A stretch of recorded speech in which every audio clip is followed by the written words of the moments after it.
Të nderuar xhamatlie, falenderojmë Allahun Zotin ton. Nga thellësia e zemrave dhe shpirtrave ton të pastër të hamdin, falenderimin për uljen dhe në nështrimin ja shprehim atij. Zotin ton e falenderojmë për i tij falje, udhëzim, mëshirë dhe mirësi kërkojmë. U dërgojmë salavatat dhe selamet tona më të sinqerta pejgamberëve të Zotit xhalleshanuhu në përgjithësi dhe në veçanti, vulës së krejt pejgamberëve dhe më të dashurit të Allahut xhalleshanuhu, krijesës më të ndritur që ka shkel mbi sipërfaqen e tokës, e ai pa fije dyshimi është Muhamedi, paqja, mëshira, rahmeti, mirësitë dhe begatitë e Allahut xhalleshanuhu qofshin mbi të, mbi familjen, mbi shokët dhe mbi ne besimtarve musliman që me shumë krenari dhe me përullësin më të madhe e pasojmë dhe ndjekim rrugën, traditën, sunetin e pejgamberit alayhi salatu vesselam, deri atëherë ku Allahu te bareke ve teala, krijuesi jonë dhe i gjithësisë, ka përcaktuar për ne që të mos ketë ditë më. Vëllezër besimtar, nga madhështia e madhe që ka, nga kuptimi i madh që ka, nga vlera e madhe që ka, tema për të cilën kemi fillu diçka shumë pak, më mundu e me fol, me shpalos për veten tonë dhe për ju, do të mundohemi që edhe në këtë javë pak margaritar të Zotit xhalleshanuhu dhe fjalë porosi të pejgamberit alayhi salatu vesselam të sillim dhe të rikujtojmë vetvetes tonë lidhje me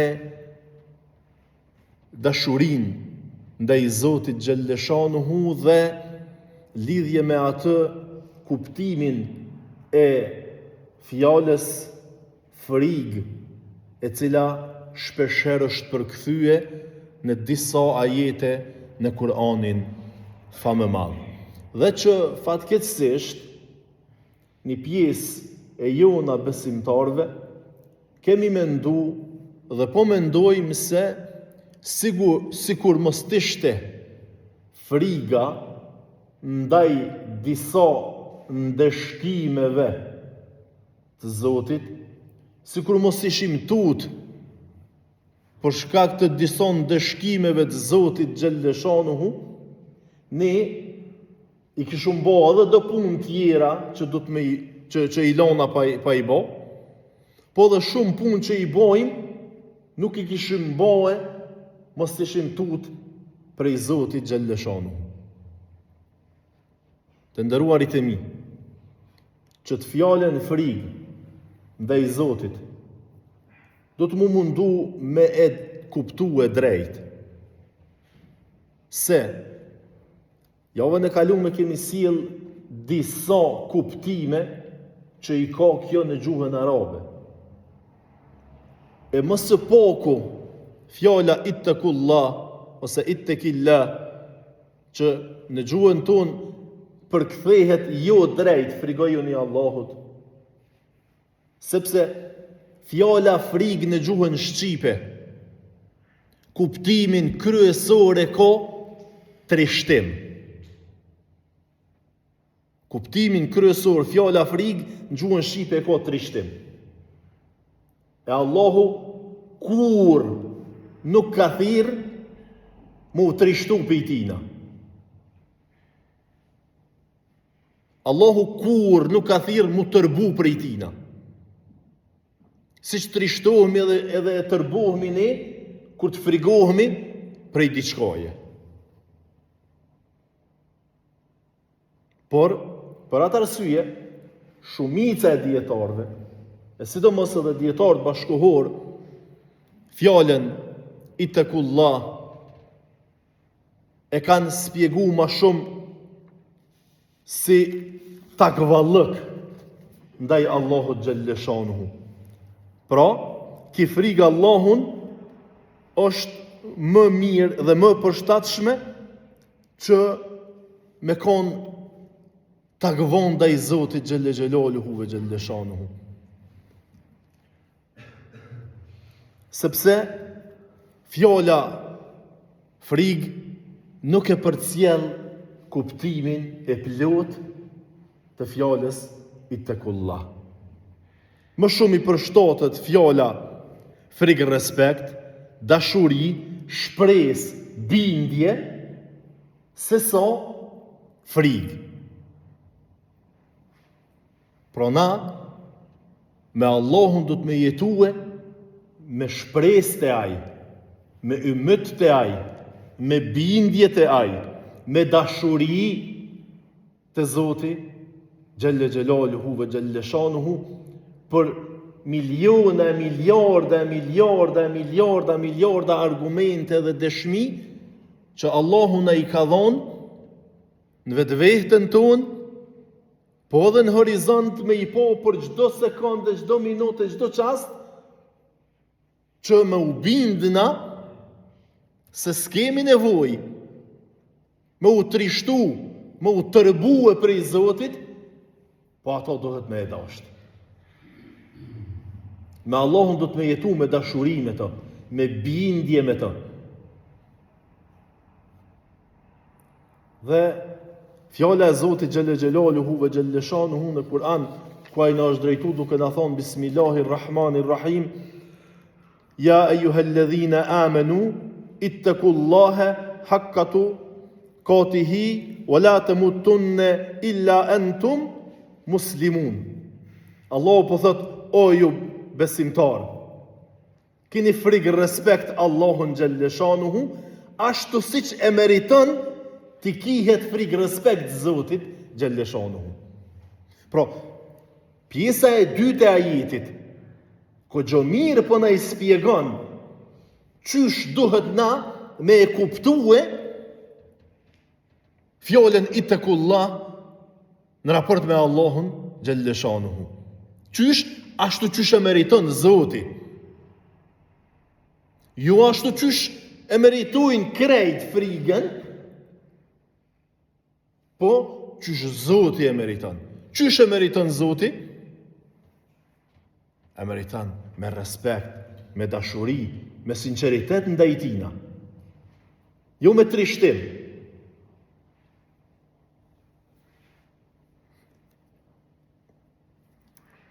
Sepse në vazhdim, Allahu Gjelle Gjelaluhu ve Gjelle Shanuhu në surën Hujurat na është drejtu duke na thonë, me të vërtet më i binduri prej jush tek Allahu është ai që ka më shumti devotshmëri.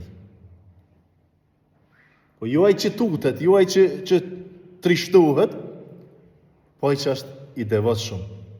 E kur ki devotshmëri ndaj Zotit, veç kur bindesh se ai meriton me e dashtë. Veç kur bindesh se ai meriton me nderu.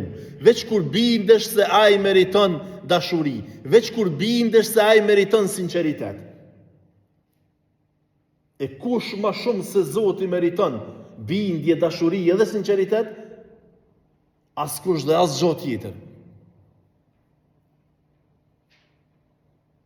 Prandaj, Allahun Gjelle Shanuhu duhet respektu, Zotit Gjelle Shanuhu duhet dasht, me Zotin Gjelle Shanuhu duhet jetu me dashuri, ofër Zotit Gjelle Shanuhu duhet afru për shkak të dashnis ndaj tina, sepse ne e kemi dëshmi në jetë. Nëse i frigohemi dikujt për një kohë caktume, kur ti kalon mandati ose kur ti bjen fuqia atina, mos frigohemi për ti. Ja, ta shuplak mos, ka kërgjë vitina le, s'ki qatut është mo. Dhe më thonë, je largu, i ke nejt ofër, je shtirë që pe e dënë, për shkak të forcës e ndëshkimit që e ka posë. Momentin që i ka ro forca e ndëshkimit, mo hesab nuk e bën. As nuk e përshëndet në rrugë me bo me e takue. More përshëndete që kjo mëra i kryeministri, ai ministri, ai kryetari, ai presidenti, ai. Po boj që tina se kom kriminal, ka bo këto. po me përshëndet, për bile mi thonë, ik më çfarë të përshëndeti, po të sheh kushtu, tu i thonë mirë dita. Po a e din para do vjete, po atër ka pos pushtet, të të shumë pejtina.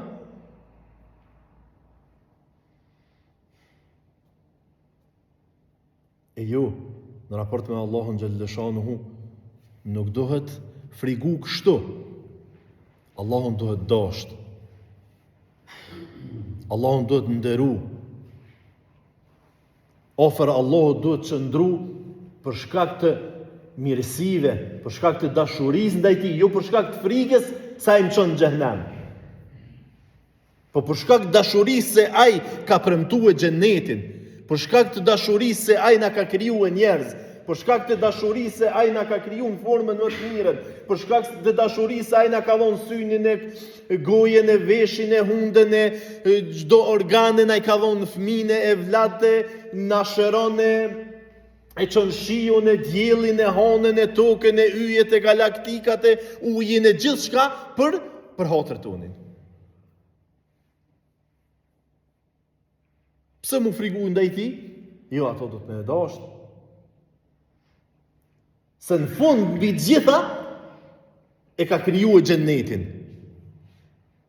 Edhe ka premtuar besimtarët me na çuaj inshallah në xhennet. Me na shpërbly inshallah me xhennet. Prandaj duhet të dash Zotin xhelle xhelaluhu ve xhelle shanu. Prandaj edhe një herë o besimtar, o besim drejt, hajde mos të frigohemi me trishtim ndaj Zotit, po të afrohemi te Zoti me dashuri, ta dojna Allahun xhalleshanuhu. Mos të folmi për shkak tutës që na çon Zoti në xhenem. Mos ta xherojna për shkak tutës që na çon Zoti në xhenem. Mos të japim zeqat për shkak tutës që na çon Zoti në xhenem. Mos shkojna në haxh për shkak tutës që Zoti na çon në xhenem.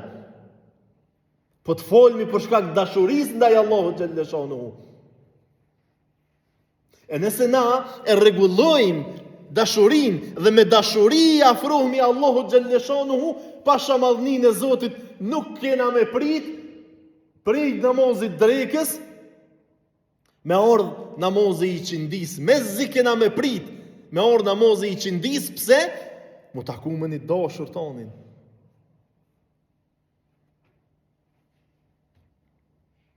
Jo me fol namazin për shkak të frikës. Mullet folmi se duhet të na ndëshkon Zoti. Jo, mullet folmi, bisedojmë me Allahun, ta takojmë Allahun xhalleshanuhu, të kojmë hallë dhe dert me krijuesin ton, me mëshiruesin ton, me ato që e don njeriu, me ato që na don neve më shumë se nona e vladin e vet. Çështu hajde të besojmë te Allahu, çështu hajde të jetojmë me Allahun xhalleshanuhu. Në qësi lidhje, në qësi dashnije me Zotin edhe për Zotin, nuk zgjidhet edhe nuk përfundon kur te erin kiamet. E as pas kiametit, kur mo. E as pas i të futme në xhennetin e Zotit xhalleshanuhu, nuk na përfundon dashnija ndaj Allahut te bareke ve teala. Pra vëllezër, Allahun duhet dasht, ofër Allahut duhet qëndru, me dashuri, me respekt, me sinqeritet dhe jo me frikë e me trishtim ndaj Zotit xhalleshanuhu. Sadakallahu al-azim.